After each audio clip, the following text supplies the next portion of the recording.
Dragon Ball, Sparking Zero, Break the Limits. We got to look at Gohan from the BoJack movie once again as he's coming in flying. And this was shown in the previous trailer. And we get Vegeta and Goku, of course, doing the Kamehameha and Gallic Gun that they did in combo attack that they did in Dragon Ball Super Broly. And we got Bardock spinning right there doing the boom, big elbow to Frieza.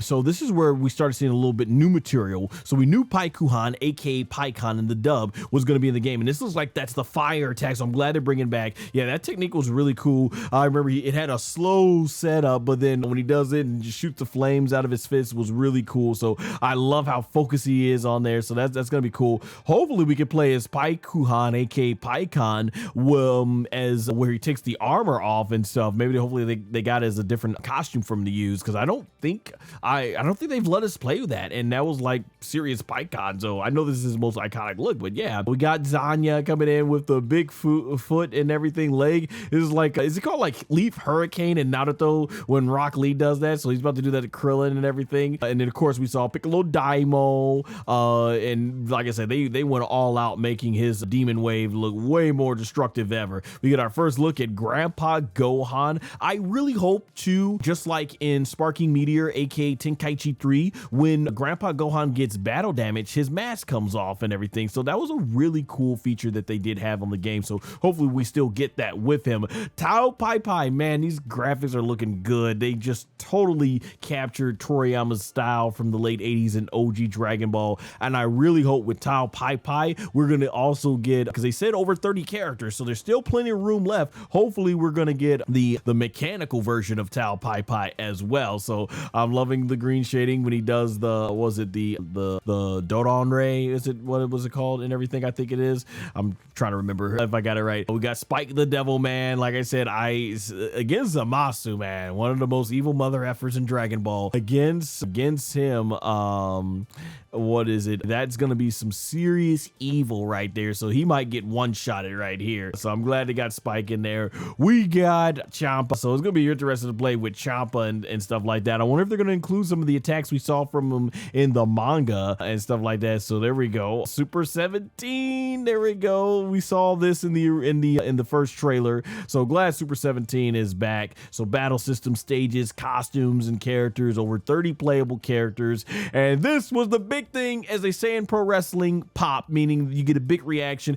I was not expecting Dragon Ball GT Vegeta, man. And y'all, as I've mentioned many times, when it comes to Dragon Ball GT, I like it. I just don't like it as much as OG Dragon Ball and Dragon Ball Z. But I thought GT is a series full of great concepts, but poor execution. But when it comes to the concept, I love Dragon Ball GT Vegeta's design, the blue leather or whatever jean leather outfit and everything, or if it was a blue jean outfit. I love it. We got the final shine attack. Like, that animation looks cool. I didn't mind Vegeta with shorter hair. I'm glad they got rid of the mustache. I don't know if that was ever a rumor or if it was true, but I heard that Toriyama may have complained about to the animation staff at Toei that he didn't like the mustache. So he said, he's like, I think Vegeta looks cooler without the mustache. So they shaved the mustache off. I remember the dub, was it Brawl, who's known as Bula in the dub? She says, what you do to your face or something like that. And Vegeta goes like, I shaved my mustache, you idiot. I love that line. We got Super Saiyajin Vegeta. Now, I hope that Super Saiyan 2, aka Super Saiyan 2, as it's known in the dub, I hope that we get SS2, Super Saiyajin 2. Hope that is also going to be in the game, but it looks like they only got SS1 because I think he did the final shine against Super 17 as SS2, which was actually one of my favorite lines in the Dragon Ball GT. When Super 17 is all like, I admire your courage to keep on fighting even though you know it's useless. And Vegeta just responds, and I admire your right to die. Final shine attack. Oh man, I love that line. That was one of my favorite lines in the dub, in the English dub, and I prefer the Japanese version, honestly, when it comes to GT. But I did love that line in the dub, and we get to see it final shine. Like, it's so cool because they've always included it as SS4 Vegeta. Now we get to actually use the version of Vegeta where that technique originated. And then we got, oh man, I forgot, what was the Japanese name? Shenron Si Ying Long is the name and everything. So yeah, I thought it was like something like Sun or something like that, but Nova Shenron and everything. I forget about it. I forgot it everything, but it's cool to see him in there. He was one of the highlights of the Dark Dragon Saga, aka Shadow Dragon Saga, and I love this outfit. Like the digital effects here look phenomenal for the visuals. So I'm looking forward to playing him. Hopefully they got his brother Ice Shenron. Let me see.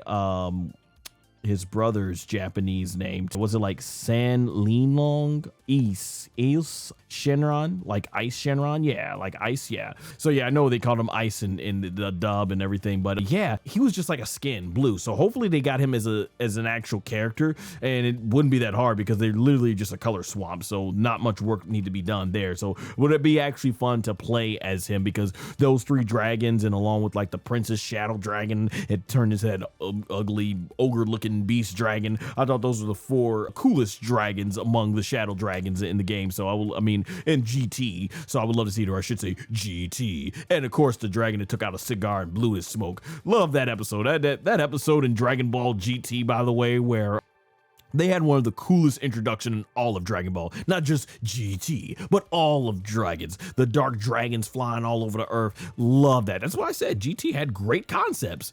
But unfortunately, even when you watch it after that, poor execution until we got more towards the end. But yeah, this is looking really good. Love this technique. Oh my gosh, look at that. Goku is just getting all kinds of effed up with that technique. So I can't wait to play that ultimate. And then we get Trunks. GT Trunks is going to be in the game. I did not expect this. They surprised me with this one. We're going to get to play as GT Trunks, which, let's be honest, this is probably the least coolest version of Trunks. I don't know how many people actually really love this version of Trunks. Like, Super did Trunks pretty well. Didn't explain a lot of stuff, but he was still pretty cool in there. And then Z, everybody loves Z Trunks. I'm pretty sure we all love the Dragon Ball Xenoverse version of Trunks, but this Trunks, yeah. Hey, shout out to my boy, the man 0001 in the house, saying hello, friend. All right, I can't do it like you do, but yeah, that's his signature. But yeah, he says Dragon Ball Grand Trash.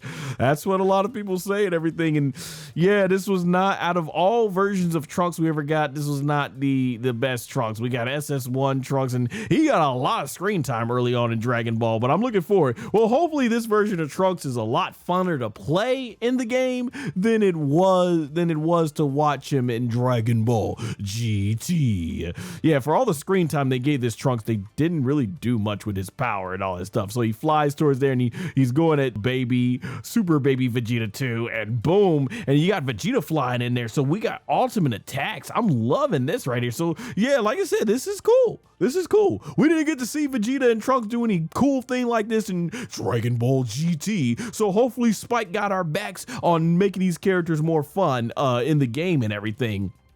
Yeah, we're getting Vegeta versus Vegeta here, both bodies, right, with Baby in charge. So it's gonna be interesting to see how that happens. Love the impact frame. So boom, Vegeta just coming in with a big giant punch, and Trunks right after. So it's gonna be interesting to see, and I love the details in the hair and how they're going back there and stuff like that, and loving how they're getting on. Like right now, I'm saying it right now, this little bit we've seen in the trailer for Vegeta and Trunks is far more cooler than anything we saw these two do together in Dragon Ball GT.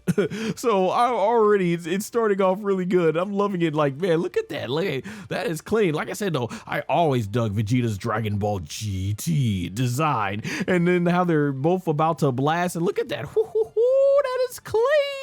And boom, about to just F baby Vegeta all kinds of ways up. Loving the effects, loving the technique. Like, yeah, like how cool would it have been to actually see Vegeta and Trunks get something cool like this in GT? So yeah, I'm looking forward to seeing what we can do with there. We got King Vegeta is back, and he's in his Dragon Ball Super Broly outfit. So loving the technique, loving the blast there. So yeah, King Vegeta was actually in Tenkaichi 3. So I'm looking forward to playing this. This other one that shocked me, Cheelai. We got Cheelai. So I'm all for having more female characters in the game and stuff and like that. I didn't think they would put her in the game because she wasn't really that much of a fighter, but hey, whatever they can do to get more female characters in the game, as I kind of speculated, like, is that the reason why Zanyo is being added to the game out of all of Bojack's henchmen, who I still hope get in the game as well? But yeah, more awesome for female characters. You know, I'm gonna put her against Broly. I wonder what they're gonna say. They gotta have her on some flirty stuff.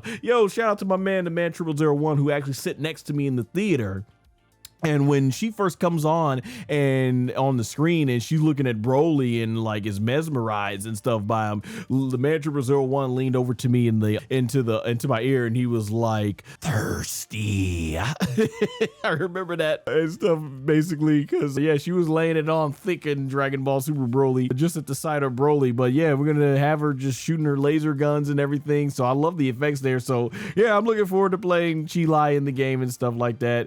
And then you got Jacko in the game, so it's good to see Jacko. Now, I think Jacko is actually in the Xenoverse 2 game. Correct me if I'm wrong. I haven't played Xenoverse 2 in a while, but yeah, so it's cool. He's making his Sparking Zero debut here. So I'm really looking forward to playing Jacko, and boom, they got him beating up the henchmen of Frieza and stuff like that. So that's really cool. Look at that, man. Boom! He came in with he's punching him there, and then boom, comes in with another punch. Bam! Socked him right in the jaw. So that's really good. Uppercut, sending that man flying, and then he does the cool, slick, smooth move right there where he pulls out his laser gun and oh boy, you're about to be effed up, you're gone. And I love it, man. Shoots that thing, boom, gets Frieza Soldier, and bam, he is done. Love that. And then watch this right here, gotta keep it cool with the cool pose right there, and then you see the impact frame, boom, smithereens. Please, I really hope in Sparking Zero Neo Limit Breaker they bring back that whenever you do an ultimate attack that would obliterate the person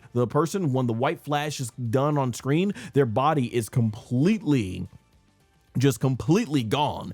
I miss that detail in Sparking Zero. It just sucks dropping a big giant Genki Dama aka Spirit Bomb. You see this cool epic explosion, and then when the white flash clears, their body just falls out the ground and you see them on the ground huffing and puffing being done. Like, come on, obliterate the body, just disappear like it was. I love that detail in Tenkaichi 3. Boom, kapow. Thanks for joining the chat. Says, yeah, Jacko playable in Xenoverse 2. Cool. Yeah, it's been 10 years since I played the game, but yeah, that's really cool. Yeah, he's in Sparking Zero and I love it. Oh, I love they got the pack. I love that in Dragon Ball Superhero, this is not an effect, but this is actually a part of the hologram that comes up from the Gamma's body. So that was really cool. Oh, this popped me again. I was like, Kid Oob, freaking Kid Oob. Because if those of you who've been playing the Dragon Ball games, at least since the PS2 era, you'll know that Kid Oob is a playable character in Budokai 3. Now, in Infinite World, which was the last game, very underrated game, by the way, honestly, I think the best of the Budokai games on the PlayStation 2, they took Oob out. But yeah, it's really cool to see Kid Oob in the game. So now we can play as Kid and adult Oob. So that is awesome. Man, I love the atmosphere here. This looked way more epic than it did in the actual tournament for at the end of Dragon Ball, which is like the 27th Tenkaichi Budokai, where him and Son Goku fall, and I love that. Just look at that, man. That animation is smooth, and he runs right towards him. And yes, this also was great. I was like, yes, end of Z Goku / end of the manga Goku is in there. Like, real talk, my favorite outfit of Goku. I love the iconic orange and blues, though actually, you know what? That Resurrection F outfit probably gives it a big strong run of its money for me, because I love that it was basically this outfit just with the classic orange and blue colors. But yeah, I love this outfit just because it felt like Goku is just the master of the martial arts now. I love it, and they got the whole clashing there, so I'm glad to see that in the game and stuff. Man, 0001 says Kid Oob finna get roasted, LOL. I gotta roast Oob. Y'all don't take it too serious. Man, 0001 loves roasting Dragon Ball characters, but he loved them. I freaking loved Kid Oob and basically adult Oob and all that stuff and everything, man. All the versions of Oob in the Dragon Ball games were awesome, and loved him as a character because he really was like the embodiment of a character who didn't know his own strength, and Goku brought that out of him, and it's left up in Dragon Ball that, hey, Oob is probably going to be something. And unfortunately, Dragon Ball GT dropped the ball. So hopefully Toyotaro does right by Oob, and so far he has, as we'll see in the moral arc and stuff and everything. A shout out to Boom Kabao says, I agree, Goku fit was awesome here. Yeah, absolutely loved it. New costumes and everything. So yeah, this is probably going to be, and it's probably going to be Goku N's outfit, which is good because I love going SS3 in this form and with that outfit and stuff. Dude, I love the details. Look at the angry face on Oob and stuff, ready to come at Goku like that with the kick, and boom. Yeah, this is the actual kick that made Goku's arm vibrate and all that stuff. Dude, the final Dragon Ball fight being implemented here, and we even got Goku doing the knee. That's the exact knee that he does against Oob, so that's really awesome. We got some new signature attacks and Goku flying. Love it. Love the actual design. He teleports in the air. Oob's like, where are you? Look at where you are. And we go in the sky, and that's exactly how it was at the end of Dragon Ball Z / the manga. Goku just standing up in the sky, looking down to Oob and getting ready for the Kamehameha. And I'm like, oh, we talk about fits. We got Gohan's Orange Star High School outfit on and everything in his base form. And we get him transforming right there at the impact frame into Super Saiyan 1. I love it. And this is the actual attack that he used to stop these bad guys that were trying to get away. I think they robbed the bank and stuff, and Gohan was just so calmly, and he took his hand out and he was basically like, and boom, it just sends a shockwave out. Like, that looks awesome. Love it. Dude, I'm gonna love playing in this outfit and stuff too. And we got great Saiyaman 2, aka Saiyawoman Videl. So I'm glad to see her back and everything with her and Gohan doing these cool, awesome attacks. They always had some really fun, loving attacks to do that was very romantic lace, but hard hitting. And shout out if y'all haven't seen it, my Dragon Ball Ranking the 4 Couples podcast, where I said this is my favorite couple in all of Dragon Ball. So I definitely am going to enjoy doing these tag team attacks with them and everything. So yeah, just love the coordination and everything. Gohan right there, great Saiyaman. Yeah, I'm definitely sticking with what I said. The new great Saiyaman fits that we've seen in Xenoverse 3, much cooler than the OG designs. Loving right there though. We got the great Saiyawoman flying, and yeah, we got both of them flying there, and that's looking really cool. And then I love how they both fly away, and then boom, coming down with that kick, looking too smooth, too cool. This is really cool. We got Piccolo's gonna have a new technique where we get more of that. I'm glad that we're getting more implementation and more. They're implementing more of Piccolo's ability to stretch his limbs. This was really cool, I think, in Budokai 3, where you could actually do combos and Piccolo would stretch his limbs and everything, and you could have a long reach and basically be like 8 feet away from your opponents and still do combos. So I'm glad this is being implemented in Sparking Zero. So that's when he fights Salsa. Oh man, Piccolo was that dude. He always had a way of taking out the jobbers, the jabronis of the henchmen in the Dragon Ball movies and stuff, man. Though to be honest, Salsa was actually he was a little bit tougher to beat. In fact, he was the last man standing at the end of Dragon Ball Z movie 5 with Cooler in it. I remember he comes out and he's like, oh, you guys look like you're a bunch of deers in the headlights.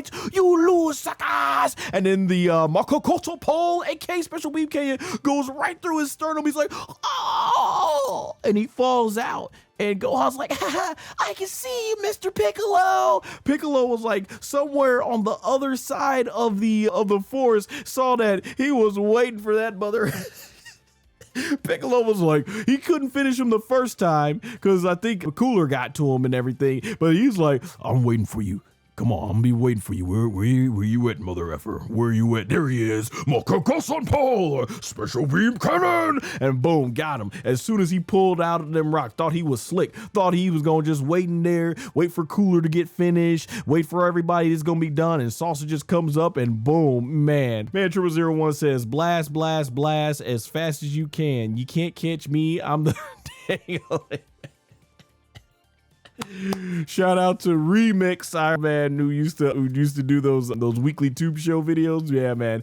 Yeah, man 001 showing how long he and I both have been in these internet streets, as he says. That's some old school YouTube right there, man. Don J says Salsa was pretty hard even though he lost. Yeah, that's why I had to correct myself. I was like, yeah, I'm like, actually, Salsa was definitely beyond your typical jabroni and stuff. Like, yeah, he actually did put up quite a fight and was the last one standing in the end. So I give him credit. Yeah, but this fight with Piccolo and Salsa was pretty cool just because they even had some references to Star Wars when they're flying through the forest. And now, man, that's looking good. That Kokoso Pole AK special beam canyon from Piccolo looking good right there. So I can't wait to do this, man. Like, it's cool. Like, yeah, I mean, charging up the technique and hitting is cool, but when you got a cool animation, it just makes it more rewarding if this is gonna be a super rush attack. So just loving the special beam cannon right there, and boom, and there we go. Yep, that's exactly how it almost killed him.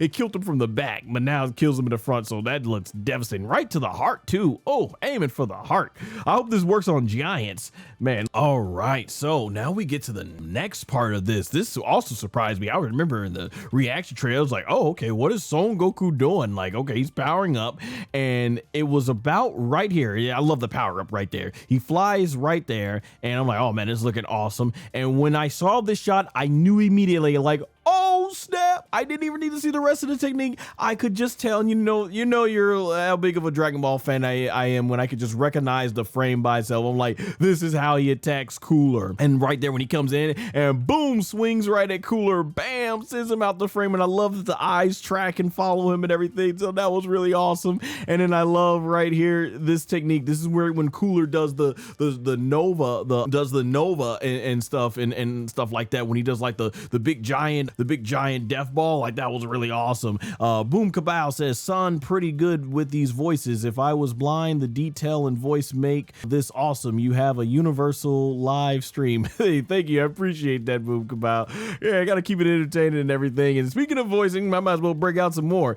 What was so interesting about this, y'all, this was the most 0 to 100 thing in the Dragon Ball movie. Like, Cooler, which I think Cooler versus Goku is one of the greatest Dragon Ball fights. It's up there as a great movie, but fight wise, I thought this was like one of the better fights. Like, I think, well, this fight was almost like 14-20 minutes. Like, they gave this fight more screen time than they gave most wrestlers at WWE WrestleMania 42.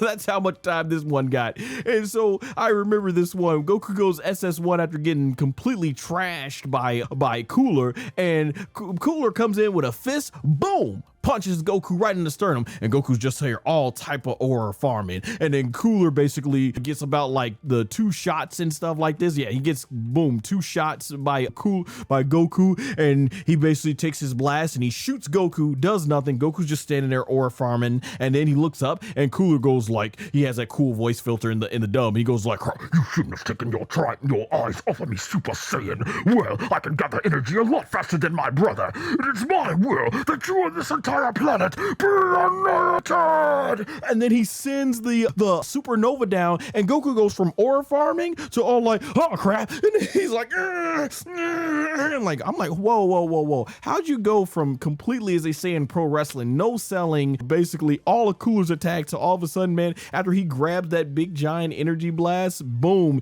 he's basically struggling. And I remember this is like when it was coming towards Goku, and yeah, I love the animation. Like, dude, they went hard with the animation right here. And then Goku ends up basically shooting the Kamehameha wave. He shoots it back, and I remember that they did a good job with this in the animation. But yeah, he sends it back, and Cooler basically is stuck on there, and he goes out the Earth's atmosphere, and he goes towards the sun. And I just remember, man, Cooler had the cool thing where he goes like, dirty little sticking sand, and he looks back and he's like, oh, it's the sun. Maybe I'll just burn that up and let them all freeze to death. Wait a minute, I'm headed right for it. And he gets right into the sun, and the best part about it is he goes to the flashback where he basically goes like, wait a minute, I let him go, I remember now. And they do that flashback where he goes like, should we go ahead and take that Saiyan out, son? And he goes like, no, we shouldn't. This is Frieza's own mess. Let him clean it up. And besides, he's just a Saiyan child. He's no threat to us. And they go back, and Cooler's like, I let him go. I let him go. And then he's like dies. And how the heck his eye and a piece of his brain survived and got enlarged for Meta Cooler, I don't know, but man, This moment was awesome, and I'm glad we get to actually do the ultimate in the game. Straight fire, man. Let's see what we got here. Don J says, I'm glad they put in Lord Cheel. Now I know it's going to be good. Yeah, we're going to be getting to him soon. Man001 says, Cooler had his mask ready for pre-COVID-19. It is still ain't save him from that ass whooping from movie Goku. LMAFO. Yeah, movie Goku. Movie Goku is on a whole other level. Like, I'm putting it this way. Y'all, movie Goku, if you're a WWE fan, movie Goku was John Cena, was Super Cena before Super Cena was long even a thing a whole decade and a half later. This man would get beat up and just come back with the most impossible wins ever. And so when people like to come up here and say, Goku always wins, Toriyama just made Goku's too indestructible, he just wins everything. No, he did not. No, he did not. Toriyama was actually very well at making Goku have vulnerabilities. Goku has literally only killed once you get to the second part of the manga in Z, do you realize in the Z portion alone, because Goku did a lot of killing in OG Dragon Ball, but in Z, he only killed, was it Kid Buu? And he outplayed a role in Raditz, but it was like Kid Buu, and there was one in Yakan, Kid Buu, and helped played a role in Raditz. Like, yeah, like no, Toriyama, he made Goku relatable to a certain point. Like, come on, it's the movies I think y'all thinking about. Goku's always making the impossible comebacks to the movies. Boom Kapow says, yes, I was thinking same thing. There I was thinking Goku would throw it back with ease. Yeah, so I'm interested to see how that goes. New game mode. All right, so this is the very exciting one, and honestly, the characters are all good, guys. The new characters for Sparking Zero, great, but right here is going to be, I think, the real longevity play. So it looks like in order to access, we're going to go into Zeno's place and everything. And so he opens up his little God tablet and everything. That still cracks me up in Dragon Ball Super that they have a thing called GodTube, which is basically YouTube for gods. Cracked me up, man. One of the great funny things. Hopefully that stays in the remake, or if we'll get a remake, more about that later on in the analysis section of this live stream. All right, so step 1, you have a map, which looks like it's going to be free roaming. Step 2, you have the battle in the event, and in step 3, you level up. So yeah, I'm really interested in this. I hope we get some cutscenes and stories. So I'm hoping that depending on who you choose, there's different type of cutscenes and characters and stories to go through. So yeah, I'm looking forward to this, and the fact that we can free roam. So that's awesome. You know, it's such a wide open area. So I don't know if there's going to be as much freedom as what you get in, say, Dragon Ball Z Kakarot. But yeah, I'm looking forward to it and all that stuff. So definitely this is something that's going to be interesting. And so you select who you want to go with, and you fly off to that area. And so they show Goku flying, and then you get into the area, and there you see the big old Lord Slug there and stuff. So you can choose to fight him there, and then there you go. You have the battle, and then you level up and everything. So I hope this isn't a thing where it's just like, okay, you fly, you fight, you level up, and then that's it. Like, what makes these fights unique and everything? And they say it can play online and everything. So I think it'd be cool if there's a story behind it, but I am interested in the mode. So I really hope this mode delivers, because that's one of the biggest complaints I've heard about Dragon Ball Sparking Zero. And many people feel the game needs more offline content for the single player experience. So hopefully this battle mode delivers. I'm really looking forward to seeing what happens with it and everything. So yeah, hopefully it's going to be one of those fun things that makes you keep coming back to play more, and not just, okay, play it for a couple of days and then I'm done. So yeah, I'm very interested. So I'm really hoping that this game mode delivers and everything, and it'd be fun to maybe, hey, level up and see what happens and stuff. It's really cool. I'm glad they're improving the game. So I mean, yeah, you think about it, when Son Goku powers up into Ultra Instinct, yeah, that's exactly how the power and the aura is. So I'm glad that they're really adding that in and stuff like that. So that's really fantastic. Love that they're doing this. So I'm glad that they're upping the game. Like, man, look at the shine reflection onto the ground. Like, that's really awesome and everything. Look at the details. Even I think they've upped the stages. Like, look at the detail in, like, under power, where it says power. Look at the details they put into the crack of the ground there. So yeah, I'm glad they're upping the ante on all this stuff. 4 new stages. So yeah, I will say, to me, this is probably the most disappointing thing. There are so many more stages left in Tenkaichi 3, so many more, and I would love to see more. Man 0001 says it's probably a grind fest, lol. Yeah, so we'll see how it is. If it's something you just gotta grind and just keep playing matches over and you just get to fly quickly here, and then there you go. So yeah, we'll see how it is. Yeah, but I hope it is more unique than just that. But if you guys out there who do like to grind, hey, more power to you. Hope you enjoy it. Kame's Palace. This mode was in OG Tenkaichi 1, so I'm glad to see this going ahead, and Super Boo with the human extinction attack right there, and I love it, how much of it gets actually destroyed.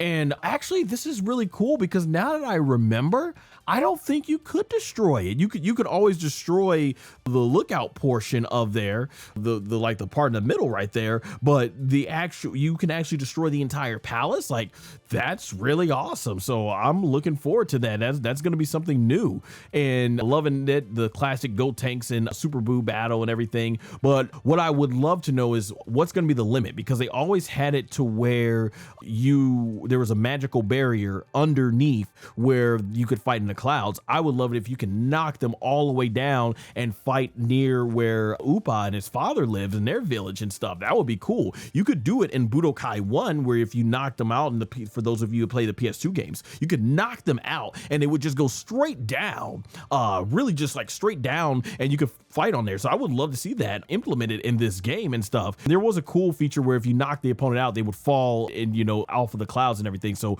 I'm interested how far we can explore here and everything. Don J says they got to bring in the stages for the Teen Shinha Dojo and Afterlife and the East Supreme Kai planet, just to name a few. He didn't write them like that. I just kind of defaulted to the Japanese names. But yeah, Tien Dojo, Otherworld, and the Supreme Kai planet, just to name. They got to bring in the stages. The Supreme Kai planet is on the game, though, from what I can remember. But yeah, I would love to play in the Teen Dojo, Tien Shinha's Dojo, and the Afterlife.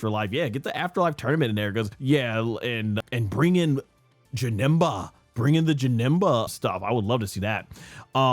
We get Roshi's Island, which was already in the game, but now you can play as it, which I always thought was funny. They have you do a battle with Raditz and Goku at the beginning of Goku's story mode, and they just transport you to the island location, and then as soon as it's back, the cutscene just teleports you back here on Roshi's Island. So it's gonna be fun to play this and everything, and just boom, Raditz right here in one shot just destroyed Krillin, aka Krillin, right through Roshi's whole entire house. Like, that much of his house did not get destroyed when he originally knocked him in there. So I'm looking forward to playing that. That's gonna be fun.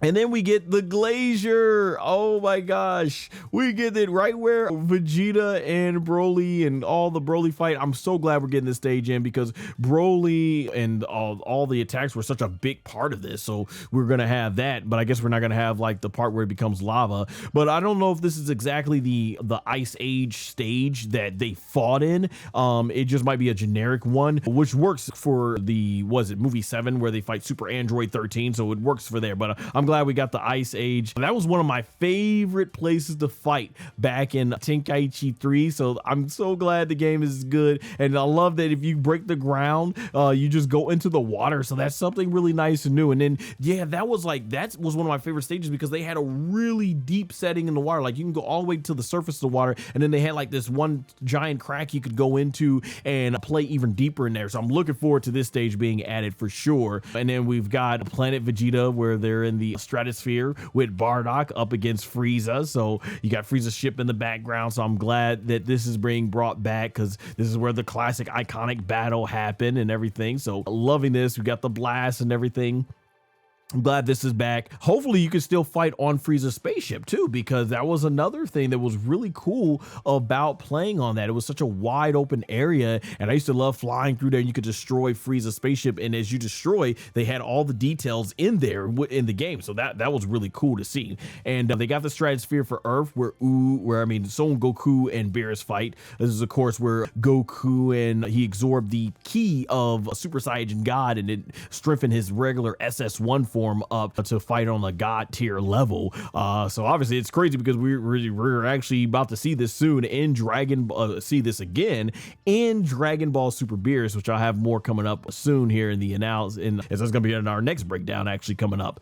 And so you get the big Kamehameha blast right there, and I'm really loving it. Like that looks awesome. I think is this in the game? I feel like this attack is in the game already, or if it's not, it looks even more better. So the new battle system. So now you can chain blasts together. So I really love that. You got Goten knocking up Broly there. The fact they're showing this tells me they're not probably going to have Broly's second movie where he had the scar and everything in the yellow, because that was, I think, an extra.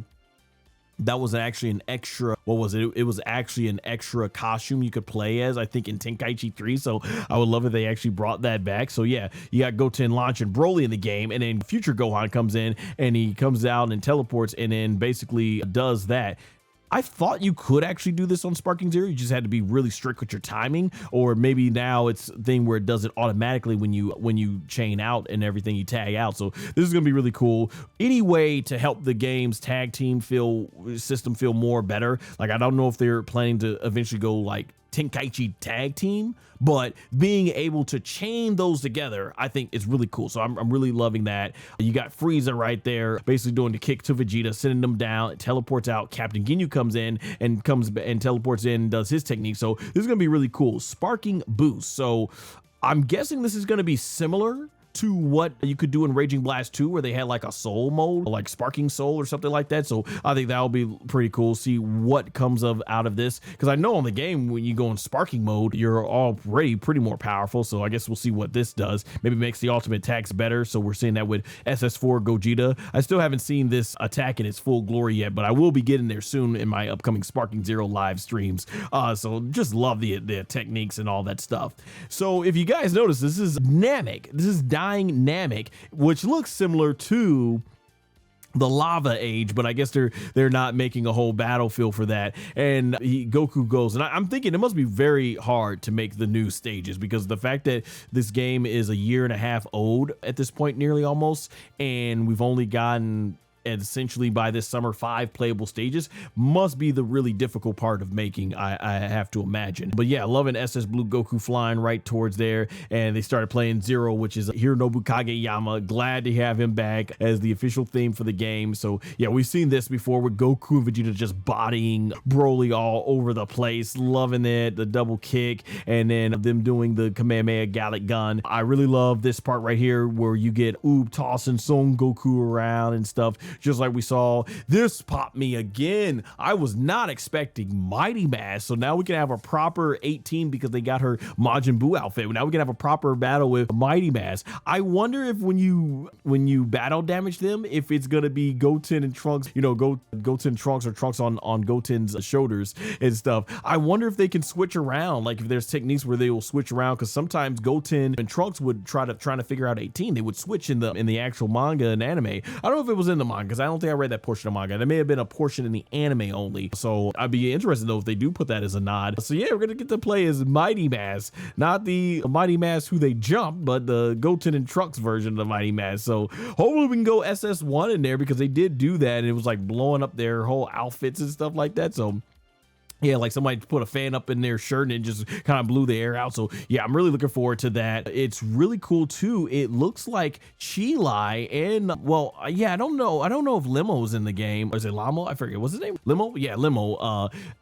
But it looks like he's going to be a part of her ultimate and everything. So that's going to be really cool to see. Can't wait to see what type of techniques they do. Like, man, look at that big blast. Like, oh, messing Frieza soldier all kinds of ways up. This was great to see us. Like, we got Dragon Ball GT 18 in the game. Like, that is awesome. Like, let's go. I really hope, and it looks like it's just going to be a different outfit for her current game, for her current character, but I'm hoping this means, since we got tag team techniques, I really hope that you can team her and Kid Goku up in the game, and they have an ultimate, the one that took out Super 17, because Son Goku and 18 are my two favorite characters in terms of like my favorite male character, my favorite female character. So when I heard in Dragon Ball GT that my favorite male and female character were going to team up and be able to defeat a main villain in Super 17, I was like, let's go. So we need that part. I want to see it. If you take Kid Goku up, base Kid Goku with 18, I want to see where 18 basically and 17 had a role to play now, where 18 shoots her ki blast at Kid Goku, and Kid Goku goes flying through her blast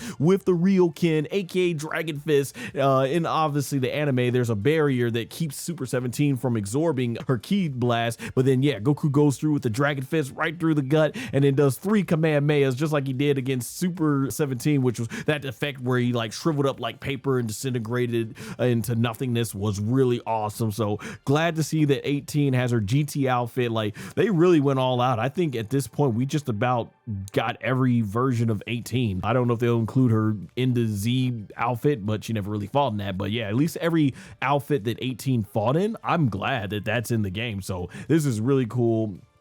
Loving that they're going all out for the costumes and stuff. We get the East Kaioshin, aka Shin, aka the Supreme Kai. What was his name in Dragon Ball Daima? We've learned his real name. I forgot it. Let me see. What was it?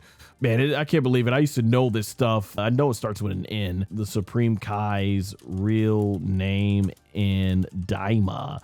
Man, it's been like a whole year since I last covered Dragon Ball Daima. Nahare, there we go. It was Nahare. Okay, Nahare. That's what it was. Okay, Nahare was what it was. So yeah, Nahare. Hey, there we go. It's been a while since I remember following Dragon Ball Daima. But yeah, Nahare does the cool technique. It looks really sick. Yeah, hopefully they got him cooler in this game than what he was, because he's kind of like the Yamcha of all the Supreme Kais and Kaioshins and stuff. Yes, OG Dragon Ball. I am glad to see we got android number 8 back, aka I think in the dub is he called Ader. I forget if he was in the I watched OG Dragon Ball in Japanese as well, but it's been so long I forget if he was called Ader as well in the Japanese version. But yeah, I'm glad that he is back, and he always has some really cool rush attacks and stuff. So glad to see what he's going to be doing, put him up against the androids.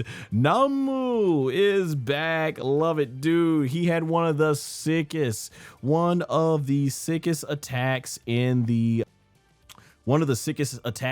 game. I love it when he would come down the way he would technique. So when he comes down, he comes full weight down with his arms crossed and crushes your neck. It is one of the most brutal, sickest ultimates in Tenkaichi 3, and I'm look like they're bringing it back. So I can't wait. So this one is much more expressive than what Tenkaichi 3 was. So I'm glad Namu is back. Loving that they're showing all this much love to OG Dragon Ball. So can't wait to play that. We got General Blue. Look like his ultimate is going to be where he brings into his spaceship and starts shooting you. So I'm glad to see General Blue back. More love for OG Dragon Ball, but we don't got a lot of OG Dragon Ball arenas in this game and stuff. Like, I would love to play the actual Tenkaichi Budokai that was much smaller from OG Dragon Ball. But yeah, his character model looks awesome and everything. We got, yeah, and then that's when the technique goes by and the ship flies by, and we got Lord Chill, who was Frieza's descendant that Bardock goes Super Saiyan against. As y'all can see, I already rocking the Bardock tank top and everything. Shout out to Just Saying. Unfortunately, they're no longer in business, but yeah, that's where I got the tank top from. But yeah, because I was wondering, were we just getting Bardock in there just to be in there as a Super Saiyan, but we get Chill in there, so that's gonna be cool. Yeah, this in terms of shows, I remember this special was something that didn't really make sense when trying to link it up with Dragon Ball. Just didn't make sense at all. It was like the story of how the first legendary Super Saiyan, so like Bardock goes back in time after getting killed by Frieza, or it prevents him, and he beats Frieza's ancestor, and that's the story of how the legendary Super Saiyan was born, that would come into play 10,000 years later when Goku would eventually end up avenging his father and the Saiyajins. And like, if that sounds whacked out and messed out, it's because it is. It's one giant mess that it doesn't really make much sense and everything. That being said, like I say, when it comes to Dragon Ball, I don't get lost in all these canon debates and whatnot. I just take Dragon Ball is, hey, everything kind of has its own different continuity, and I just enjoy it. But that being said, yeah, I'm gonna be looking forward to seeing Chill come in there. I wonder if we're gonna get, is it Kuriza or something like that? Frieza's son that was actually in Budokai 2. That'd be cool. So yeah, loving that we got Chill and SS Bardock in the game, and his techniques is gonna look awesome. So that's gonna be really great to see how that goes. Don J214 says, I'm waiting for them to put Arale in the roster included. Yeah, hopefully we get her. I remember, man, 2007 when Arale was announced, people were so livid. Like, why are you wasting time? And everybody that was Akira Toriyama fans like, I love that they're putting the Dr. Slump character in there and stuff like that. And I haven't been a big follower of Dr. Slump and everything. One of these days I would probably like to read it just to get a more thorough, better understanding of Akira Toriyama and stuff, because I know he's a gag manga artist, but I feel like that would give me a more bigger appreciation. So one of these days I got to get to Dr. Slump. But that being said, I remember when you played as Arale, she was one of the most overpowered characters that was on a god tier level. She had brick wall effects. She was one of the few that could punch Broly without having the need to add on like the Pataros that would allow you to be able to break through the brick wall effect. And she was so fun to play as because she had these characters like boom boom boom, and she would do the run waka waka waka. Man, it was like she was a blast to play with. And I remember once you played with her in the game, people loved Arale. It was like, oh man, we didn't know she was gonna be so god tier, and that was great for Spike because you introduce Arale and people are like, what the heck is this? And then you play, it's like, oh, we want this to be in the game because, oh, we didn't know she was gonna be this powerful. And it really is, because Arale, I think she's like an android and she's strong enough with just her fists. With just her fists, she can break the entire earth in half. So yeah, that made sense. I remember she was in Dragon Ball Super and completely made Vegeta look like a jabroni. And we got, of course, Salsa, who did have that cool technique where he has the key blade in his arm. So I'm glad that that he's being in it, and this just looks awesome. So yeah, I'm definitely gonna be loving playing Salsa. And this is where we have it. There she is, Shirap, aka Fasha, in the Funimation dub and stuff like that. Man, I am so glad she is returning, one of Bardock's men. I talked about Namu having one of the most devastating neck cracking finishers in Dragon Ball. Man, Shirapa, aka Fasha, her finisher where she just like beats the crap out of you, and then she jumps on your shoulders and clutches your neck with her ankles and then flies right down towards the camera while she's got your whole body dangling like this, and then she lands full body weight right on your head, crushing it. Crushes the person. It's devastating. One of the most brutal finishers in Tenkaichi 3. I think it was called like Hysterical Lady or something like that. It's been a while since I played her, but yeah, I'm glad to see her coming back in the game, and I'm hoping that we're gonna get the rest of her of Bardock's men. So yeah, because we got Shirapa, aka Fasha, in the dub. We've got Tatepa, aka Borgas, in the English dub, in the Funimation dub. We got Pambuki, aka Shugash, in the Funimation dub as well. So hopefully they make their way, because I'm like, yo, we can play as Bardock Squad, Bojack Squad, the Ginyu Force, androids like Jinzo Negan, all that stuff. I would absolutely love it. So I am definitely glad to see Shirapa, aka Fasha, back in the game. That's gonna be fun to see and stuff like that and play. And I'm hoping too, because they said over 30 characters, she was actually able to turn into the Ozaru, and I'm hoping they bring in regular Ozaru and we can do that cool technique, because in the game in Sparking Zero you can create the Blutz wave technique to allow Vegeta to transform into the Ozaru, aka Great Ape. But what was really cool in some of the nighttime scenes, and this goes back to like they had the desert, they had so many cool OG Dragon Balls. Like I think Don J in the chat mentioned too, there was other places like that you could play in from OG Dragon Ball. Like I remember you had Penguin Village, you had the city where Goku beat Piccolo Daima, aka King Piccolo, in. I hope they add that, but some of these areas had had a nighttime portion, and they would have the full moon up, so you could actually transform characters that weren't Saiyajins, that weren't strong enough to form the blood, weren't strong enough to make the Blutz waves. They could look at the moon and transform.